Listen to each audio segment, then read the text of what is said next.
السلام علیکم ناظرین، welcome to my YouTube channel. مزید اس طرح کی ویڈیوز دیکھنے کے لیے ہمارے چینل کو سبسکرائب کریں، ویڈیو کو لائک کریں، کمنٹ کریں اور شیئر کریں۔ شکریہ۔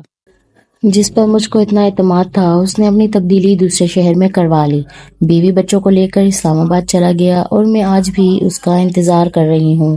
اب تو مجھ کو پائی پائی جمع کرنے کی ایسی عادت ہو گئی ہے کہ کپڑے گندے ہوں یا بوسیدہ مجھے پرواہ نہیں ہوتی۔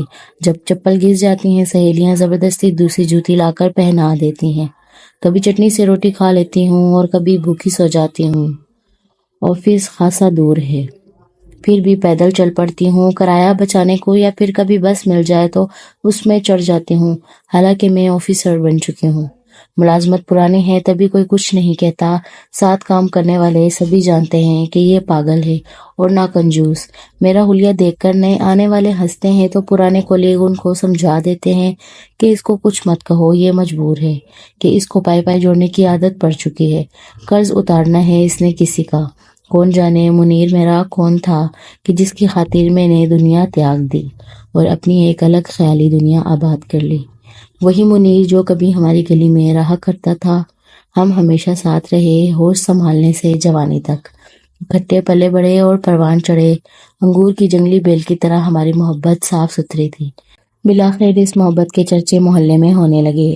اس کی ماں میری اماں کی سہیلی تھی، میں انہیں بڑی خالہ کہا کرتی تھی۔ انہوں نے جو محلے میں ہمارے بارے میں چہمگوئیاں سنی تو اماں سے کہنے آ گئیں۔ میری ماں حیران ہونے کی بجائے مسکرا دی، کہنے لگی اگر محبت کسی لڑکے اور لڑکی میں ہو جائے اور معاملہ اپنے ہی گھر کا ہو تو تمہارا کیا خیال ہے ان کو کیا سزا دینی چاہیے؟ عمر بھر کے لیے ایک بندھن میں باندھ دینا چاہیے اور کیا۔ خالہ نے جب یہ جواب دیا میری اماں کی ہنسی چھوٹ گئی۔ میں دروازے کی اوٹ سے ان کی باتیں سن رہی تھی، تبھی میرا سارا وجود ہنس پڑا تھا۔ مجھ کو کچن کی کھڑکی پر جھکی بیل اور دالان میں گملوں کے پھول بھی مسکراتے دکھائی دے رہے تھے۔ ایسی خوش قسمت لڑکیاں تو شاذ ہوتی ہیں کہ جو کسی کو چاہیں اور ان کی شادی بغیر کسی دشواری کے سے طے ہو جائے۔ میں نے جو اپنے کانوں سنا تھا وہی منیر سے کہہ دیا۔ وہ بھی زور سے ہنس پڑا تھا اور بولا اچھا تو تجھ سی نکمی سے شادی کرنا پڑے گی اب مجھے؟ اچھا تو بھائی کر لوں گا۔ میرے ابا نہیں تھے، وہ اللہ میاں کے پاس چلے گئے تھے جب ہم چھوٹے تھے۔ مجھ سے بڑا بھائی بڑی مشکل سے کالج پڑھ پایا، پھر اس کو بیرون ملک جانے کا شوق چڑھ گیا۔ ابا کی 4 دکانیں تھیں جو کرائے پر لگی تھی، خالی کرا کر بھیا نے فروخت کی اور اپنا شوق پورا کیا۔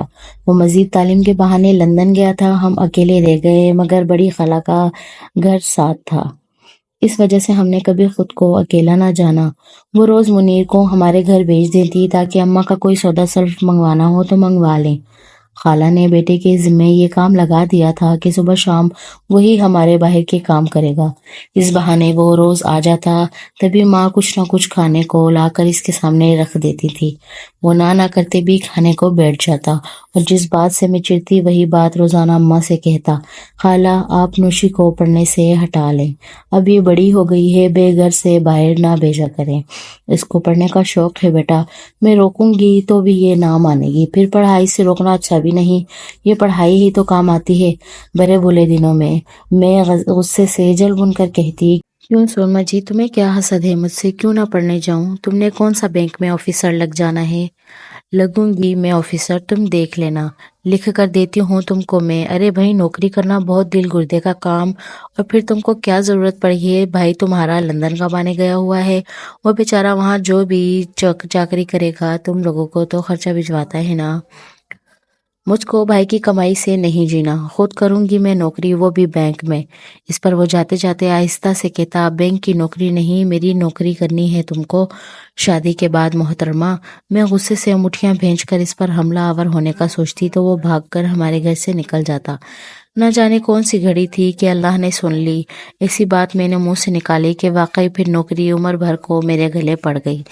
ایک روز اچانک بھائی جان کے دوست نے لندن سے اطلاع دی کہ شہباز کا ایکسیڈنٹ میں انتقال ہو گیا ہے۔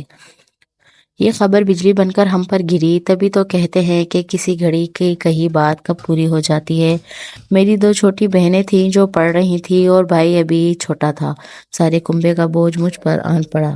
کہاں تو اماں میرے جہیز کے جوڑے ٹانکنے کی فکر میں تھی اور کہاں اب ہر وقت اخبار آگے کر کے کہتی کہ دیکھو تو شبانہ ذرا، اگر کہیں نوکری کی جگہ خالی ہو تو درخواست دے دو، ابھی تیری خالہ کو بھی جلدی نہیں ہے، تیری بہنیں میٹرک کر لیں تو تیرے ہاتھ پیلے کر دوں گی۔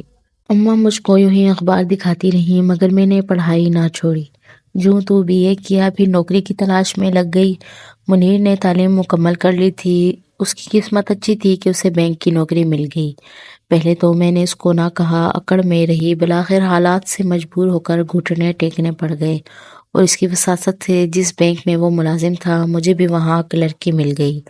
کلرکی پر بھی خوش تھی کہ منیر کا ساتھ تھا، اب ہم ایک دوسرے کے اور قریب ہو گئے تھے۔ وہ آفس میں ہر طرح سے میرا خیال رکھتا، کچھ سمجھ میں نہ آتا تو اس کے پاس جاتی اور وہ کام کو سمجھا دیتا۔ میرے گھر کے حالات کو دیکھتے ہوئے اس نے میرے ساتھ سمجھوتا کر لیا، دکھ سکھ میں ساتھ دیا، مگر شادی کا تقاضا چھوڑ دیا۔ چڑھتے دریا پر پل باندھنا آسان نہیں ہوتا، لیکن میں نے اپنی بہنوں اور بھائیوں کی خاطر پیار و محبت کے جذبات کو بھلا کر ان کی زندگیوں اور مستقبل بنانے کی سوچی۔ دل کی کتاب کو بند کر کے ایک طرف رکھ دیا۔ یوں کنبے کی گاڑی کو کھینچتے میری عمر کا سنہری دور اس میں سے نکلتا گیا کہ ذرا سائل کم ہو تو اپنے بارے میں سوچوں گی۔ خبر نہ تھی کہ مسائل تو جھاڑ کے کانٹے کی مانند ہوتے ہیں کہ جتنا دامن چھڑاؤ اور الجھتے جاتے ہیں۔ آدمی سوچتا رہ جاتا ہے کہ مسئلہ ختم ہوگا تو ایسا کر لیں گے اور ویسا ہو جائے گا، مگر ایسا ویسا کچھ نہ ہونا تھا اور نہ ہوا۔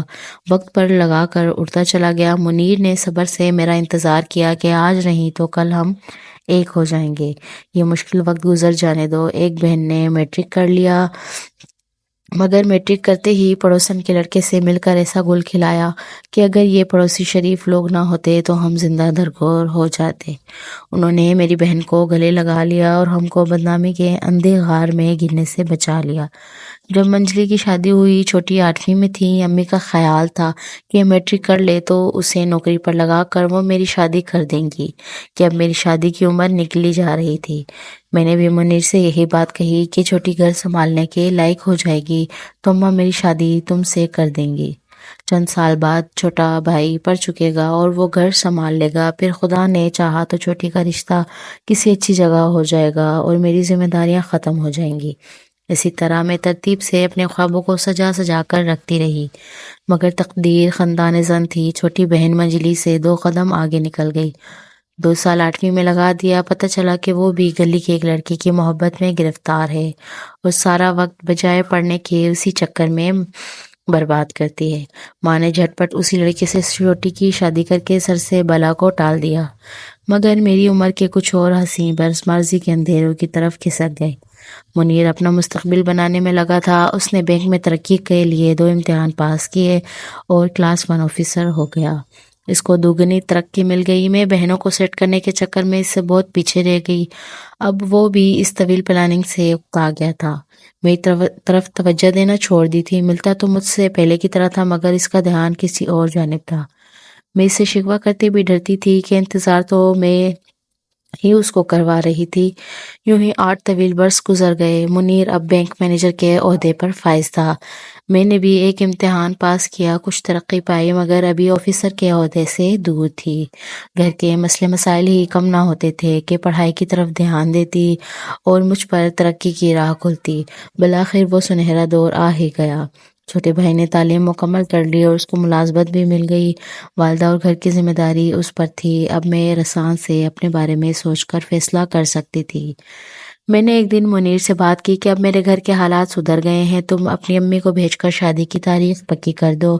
میں سمجھ رہی تھی کہ اس کے کان میرے انہی مدر بولوں کے منتظر ہیں، مگر حیرت ہوئی جب اس نے کہا کہ نوشی، پہلے تمہارے حالات ٹھیک نہ تھے اور اب میرے حالات بدل گئے ہیں، کیونکہ تمہارے حالات کو کیا ہوا ہے، اب تو تم بڑے آفیسر ہو، تم کو کون سی مشکل آن پڑی ہے۔ کہنے لگا، کسی ناگہانی ضرورت کی وجہ سے قرض لے لیا تھا، پہلے وہ اتارنا ضروری ہے، کچھ دن رکو پھر اس مسئلے پر بات کریں گے۔ بس روز گزر گیا، منیر نے بات نہ کی۔ ایک روز میں نے پھر سے خریدا کہ اب کیا معاملہ ہے، اگر کوئی بات ہے تو کم از کم مجھ کو آگاہ تو کر دو۔ کہا کہ بتایا تو تھا کہ قرض لیا تھا، کیا ابھی تک قرض نہیں اترا؟ آخر کتنا قرض لیا تھا اور کتنا دینا لینا باقی رہتا ہے ابھی؟ 50,000 باقی ہے، پلاٹ لیا تھا، پھر اس پر گھر بنانا شروع کر دیا تمہارے لیے۔ تم رہو گی نا اس میں؟ ان دنوں 50,000 کی رقم بڑی ہوا کرتی تھی۔ میں نے کہا بھائی کی نوکری ہو گئی ہے، میری تنخواہ تم لے لیا کرو، اس طرح قرض اتر جائے گا۔ نہیں، تم خود ہو سکے تو جمع کرتی رہو، جب 50,000 پورے ہو جائیں تو مجھے دے دینا، میں ایک مشت قرضہ اتار کر جان چھڑا لوں گا۔ میں نے ہمت نہ ہاری اور شام کو ٹیوشن پڑھا کر اپنا خرچہ نکالنے لگی۔ تمام تنخواہ جوڑتی رہی کہ سے ایک پائنا اٹھاؤں گی۔ اماں روپے مانگ لیتی تو ٹیوشن فیس جو ملتی ان کو دے دیتی اور خود پرانے جوڑوں میں گزارا کرتی۔ اپنی ذات پر دھیلا بھی خرچ کرنا حرام سمجھتی۔ اس طرح 4 سالوں میں رقم اکٹھی کر پائی اور سب روپے جو میں نے اس سے اس عرصے میں جوڑے تھے منیر کے حوالے کر دیے۔